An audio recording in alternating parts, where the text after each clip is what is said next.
एक महत्त्वाची अपडेट समोर येते। पंतप्रधान नरेंद्र मोदी यांच्या आवाहनानंतर जळगाव शहरासोबतच ग्रामीण भागात देखील दागिने खरेदीकडे महिलांचा कल कायम असल्याचं पाहायला मिळतंय। जळगावच्या अमळनेर या ठिकाणी एका सराफ दुकानात सकाळीच महिला सोनं खरेदी करण्यासाठी दुकानात आल्याचं दिसून येतंय। वर्षभर खरेदीशिवाय राहू शकत नाही, त्यामुळे मोदींचा निर्णय चुकीचा आहे अशी प्रतिक्रिया या महिलांनी व्यक्त केली आहे।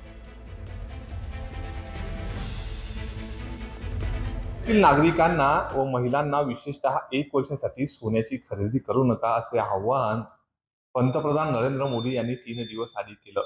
मात्र असं असलं तरी जळगावच्या सुवर्णनगरीत सोने आणि चांदीची खरेदी करताना महिला वर्गांचा ओघ आजही तितकाच कायम बघायला मिळतोय।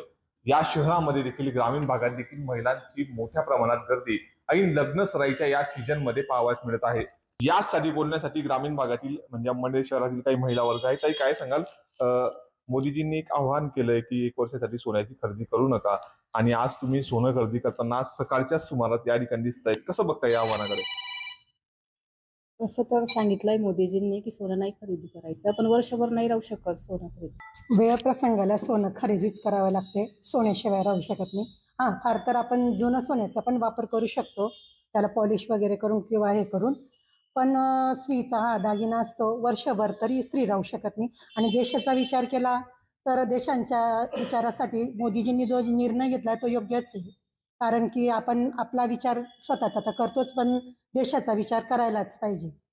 तर त्याच्यामुळे घ्यायलाही नको आणि आवश्यक असेल तेव्हा घ्यायलाही पाहिजे, म्हणजे संमिश्र मत आहे माझं तरी। काय लग्न आहे घरामध्ये? काय हां, लग्न मुलाचा साखरपुडा आहे, मग आता जुनं देण्यापेक्षा आपण साहजिकच नवीन घेण्याकडेच आपला कल असतो, म्हणून मग आवश्यक तेवढ्या तरी घेता येईल, जास्त नाही पण आवश्यक तेवढं घेऊ शकतो। सकाळीच मी 5 ग्रॅम सोनं घेतलेलं आहे आणि काही म्हणजे महिलांना हौस असते की साड्या दागिने घालायचे वेगवेगळ्या प्रकारचे, त्याच्यामुळे थोडे थोडे पैसे जमा करून आम्ही सोनं वगैरे घेत असतो। निश्चितच मोदीजींच्या या आव्हानानंतर अनेक महिलांच्या वेगवेगळ्या आणि संमिश्र प्रतिक्रिया आपल्याला या ठिकाणी पाहाव्यास मिळालेल्या आहे। नितीन नांदुरकर, न्यूज 18 मराठी, जळगाव।